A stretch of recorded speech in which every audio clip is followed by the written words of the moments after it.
Dollar के मुकाबले रुपए की कमजोरी ने विदेश जाने वाले छात्रों का बजट हिला कर रख दिया है। तमाम बैंकों के एजुकेशन लोन की ब्याज दरें 9% के पार हो गई हैं। हिसाब समझिए, $1 की कीमत जब 75 के स्तर पर थी तो $2000 वाले कोर्स की फीस 1.5 लाख रुपए बनती थी। वहीं अब $1 80 रुपए का है तो इस कोर्स की लागत 1,60,000 रुपए हो गई है। इस तरह बाहर पढ़ने वालों को दोहरी मार का सामना करना पड़ रहा है। महंगाई की चपेट में केवल भारत ही नहीं बल्कि पूरा विश्व है। विदेश में पढ़ाई की काउंसलिंग करवाने वाली कंपनी एनरीजॉन के फाउंडर और सीईओ गौतम गाडगिल बताते हैं कि अमेरिका में हर कोर्स की कॉस्ट 7 से 8% बढ़ चुकी है। ऐसे में बाहर जाकर पढ़ाई करने वालों को ज्यादा खर्च के लिए तैयार रहना होगा। अमेरिका के मुकाबले यूरोपीय देशों और ऑस्ट्रेलिया जाना अब भी सस्ता है। अमेरिका जाकर पढ़ने वालों की तादाद में तुरंत कमी नहीं आएगी, लेकिन ब्याज का आलम यही रहा तो भारतीय छात्र दूसरे देशों की तरफ रुख कर सकते हैं। विदेश मंत्रालय के आंकड़ों के मुताबिक मार्च 2022 तक भारत के 13,24,000 स्टूडेंट विदेश में पढ़ाई कर रहे हैं। इनमें सबसे ज्यादा तादाद अमेरिका में पढ़ने वाले छात्रों की है। अमेरिका में करीब 4,65,000 छात्र पढ़ाई कर रहे हैं। यूरोपीय देशों में भारतीय छात्रों की तादाद देखें तो यूके में करीब 55,465 है, जर्मनी में 36,864 और फ्रांस में केवल 10,000 भारतीय छात्र हैं। साफ है, विदेश में पढ़ाई के लिए अमेरिका सबसे चहीता डेस्टिनेशन है और मजबूत डॉलर का गणित अमेरिका में पढ़ने वालों का बजट बिगाड़ रहा है।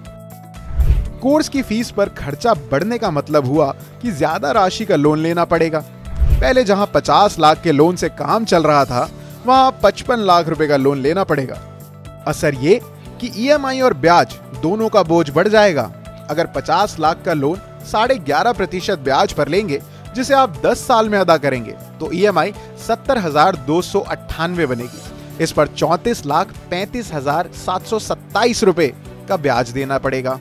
यानी आपको बैंक के लिए करीब 84,35,000 रुपए लौटाने होंगे।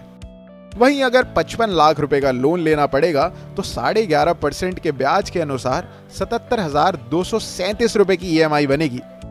इस पर 37,79,299 रुपए के ब्याज के साथ बैंक को कुल 92,79,299 रुपए का भुगतान करना पड़ेगा। 7.5 लाख रुपए के एजुकेशन लोन पर एसबीआई 9.55% का ब्याज ले रहा है। एचडीएफसी बैंक 9.55 से 13.35% का ब्याज वसूल रहा है और वहीं पीएनबी 9.65% और आईसीआईसीआई बैंक 10.5% से भी ज्यादा ब्याज ले रहा है। प्लान अहेड के फाउंडर विशाल धवन कहते हैं कि फीस के पैसों के अलावा वहां रहने खाने का खर्च भी मैनेज करना होगा। इस तरह एजुकेशन लोन की ईएमआई करीब 7,000 से 10,000 ज्यादा देनी होगी। करंट सेमेस्टर में ब्याज का बोझ 3 से 3.5 लाख रुपए बढ़ जाएगा।